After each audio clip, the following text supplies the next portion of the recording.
بے شک اللہ اور اس کے سب فرشتے نبی مکرم صلی اللہ علیہ وآلہ وسلم پر درود بھیجتے رہتے ہیں۔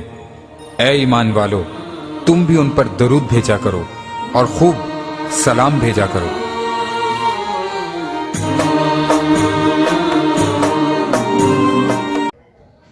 اعوذ باللہ من الشیطان الرجیم، بسم اللہ الرحمن الرحیم۔ رب اشرح لی صدری ویسر لی امری واحلل عقدۃ من لسانی یفقہوا قولی۔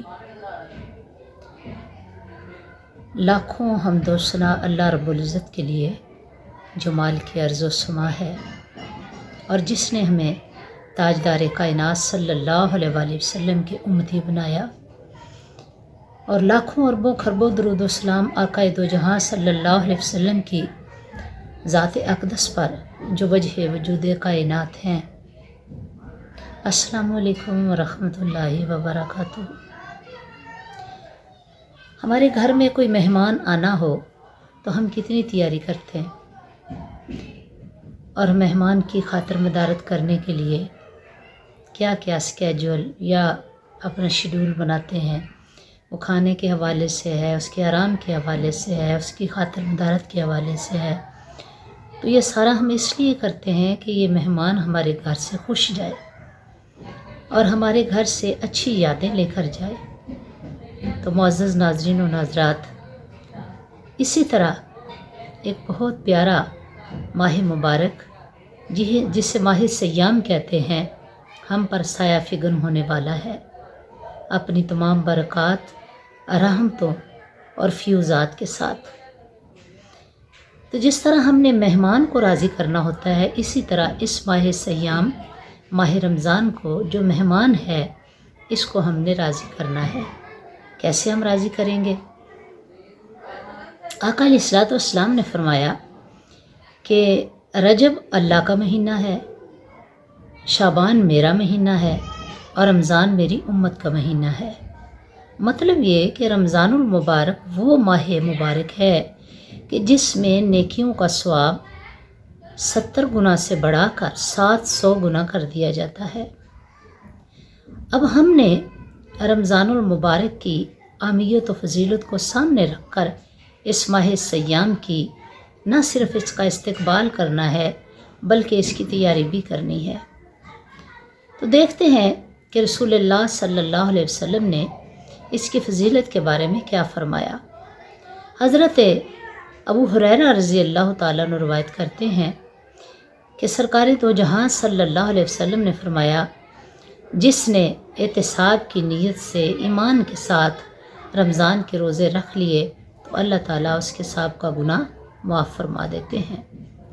پھر حضرت انس رضی اللہ تعالیٰ عنہ کہتے ہیں کہ جیسے ہی ماہ رمضان کا چاند صحابہ دیکھتے تو اس کی تیاری شروع کر دیتے، اس کی طرف متوجہ ہو جاتے، تلاوت قرآن پاک کا اہتمام شروع کر دیتے، پھر صدقہ و خیرات کرتے، زکوٰۃ ادا کرتے۔ جیسے ہی رمضان کا چاند نظر آتا تو تیاری میں لگ جاتے۔ اب ہمیں تیاری کس طرح کی کرنی ہے؟ یہ دو امور ہیں، ایک تو دینی لحاظ سے تیاری کیا کرنی ہے، اور ایک دنیاوی اعتبار سے کیا تیاری کرنی ہے۔ اب چونکہ ماہ سیام نیکیوں کا موسم بہار ہے، اس لیے اس کی تیاری بھی انتہائی اچھے سے ہم نے کرنی ہے۔ اب روزوں کی اہمیت کے بارے میں اللہ رب العزت کے حبیب نے بتایا کہ الصوم جنہ، کہ روزہ گناہوں کے خلاف ڈھال ہے۔ وہ ڈھال کیسے بنتا ہے؟ کہ بندہ مومن جب سارا دن ایمان کی حالت میں تقوی کے حصول کی نیت لے کر، سچی توبہ کی نیت لے کر اور حصول عبادت کی نیت لے کر روزہ رکھتا ہے اور اس کو مکمل کرتا ہے تو یقیناً وہ برائیوں سے بچ جاتا ہے۔ یوں روزہ جہنم کے خلاف اور گناہوں کے خلاف اس کی ڈھال بن جاتا ہے۔ اب ساری عبادات جیسے کہ حج ہے، جیسے کہ نماز ہے یا صدقہ و زکوٰۃ ہے، اس کے بارے میں لوگ جانتے ہیں، مگر رمضان المبارک میں روزہ ایک ایسی عبادت ہے جس کا علم صرف بندے کو ہے اور اللہ کو ہے۔ یعنی بندے اور اللہ کے درمیان یہ ایک راز ہے جس کو ملائکہ بھی نہیں جانتے۔ اب فرمایا آقا دو جہاں صلی اللہ علیہ وسلم نے کہ اللہ کہتے ہیں الصوم لی و انا اجزی بہی، کہ روزہ میرے لیے ہے اور میں ہی اس کا اجر دوں گا۔ ظاہر ہے اب جس عمل کے بارے میں اللہ رب العزت کے بندے نہ جانتے ہوں تو اس کا اجر کتنا دے گا، یہ تو اللہ خالق کائنات ہی بہتر جانتے ہیں۔ اب ہمیں تیاری دو طرح کی کرنی ہے۔ ایک کرنی ہے دینی اعتبار سے۔ کیسے تیاری کریں گے کہ ہم ایک اپنا ٹائم ٹیبل ابھی سے بنا لیں، چونکہ یہ شعبان کے آخری دن ہیں، ان میں ہم اچھا سا ٹائم ٹیبل بنا سکتے ہیں۔ وہ ٹائم ٹیبل اس طرح سے کہ جیسے ہی ہمیں رمضان المبارک کا چاند نظر آئے اس سے پہلے ہم زکوٰۃ بھی ادا کر لیں، صدقہ و خیرات بھی ادا کر لیں، اور پھر اپنا ٹائم ٹیبل تلاوت قرآن مجید کے لیے، پھر وہ اپنا اس میں ذکر و اذکار کے لیے، عبادات کے لیے، اور پھر تراویح کے لیے اپنے ٹائم کا ایک ٹائم ٹیبل بنا لیں۔ انشاءاللہ جب ہم کسی کام کے کرنے کے لیے ٹائم ٹیبل بنا لیتے ہیں تو وہ کام بڑے اچھے سے ہو جاتا ہے۔ معزز ناظرین و ناظرات، ماہ سیام نیکیوں کی لوٹ سیل کا موسم ہے۔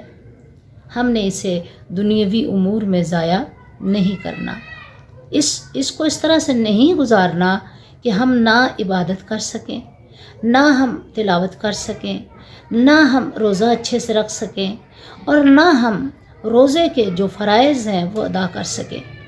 تبھی تو یہ ڈھال بلیں گا نا جب ہمارے دل میں سچی توبہ کی نیت ہوگی کہ ہم نے اللہ رب العزت کے حضور سچی توبہ کرنی ہے تاکہ ہمارے سابقہ گناہ معاف کر دیے جائیں۔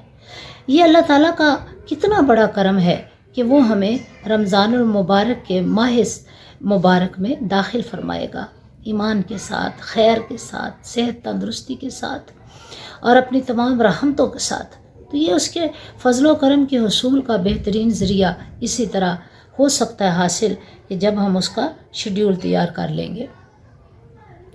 اب روزے کا سب سے بڑا مقصد آپ جانتے ہیں تقوی حاصل کرنا ہے، کہ اگر آپ بھوکے پیاسے بھی رہیں اور آپ کے اندر تقوی پیدا نہ ہو، آپ متقی نہ بنیں، آپ برائیوں سے بچنے کی کوشش نہ کریں، تو پھر بھوک اور پیاس کے سوا کچھ بھی حاصل نہیں ہوتا۔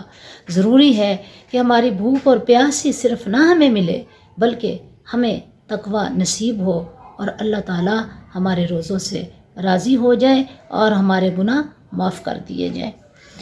پھر عبادات کرنی ہے، جیسے کہ میں نے پہلے کہا کہ ہم ایک ٹائم ٹیبل بنا کر کے اتنا قرآن ڈیلی پڑھنا ہے، پھر اشراق ہے، چاشت ہے، نماز تسبیح ہے، دورہ قرآن ہے، پھر اس کے ساتھ فرائض ہیں، فرض نمازیں ہیں، پھر اس کے ساتھ نماز تراویح ہے، یہ تمام، کیونکہ رمضان المبارک میں یہ نیکی کے کام کرنا فرائض کے علاوہ باقی مستحب ہیں اور ضروری ہیں تاکہ ہمارا روزہ اچھے سے مکمل ہو جائے۔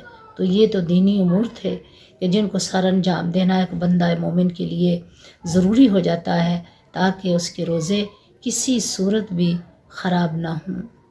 تو اللہ تعالیٰ سے دعا کرتے ہیں کہ پروردگار عالم ہمیں ان تمام دینی امور کو سر انجام دینے کی توفیق عطا فرمائے تاکہ ہمارے روزے انتہائی اچھے گزریں اور خیر و عافیت کے ساتھ ہمیں ثواب بھی ملے اور ہمارا مالک و مولا کائنات کا خالق ہم سے راضی بھی ہو جائے۔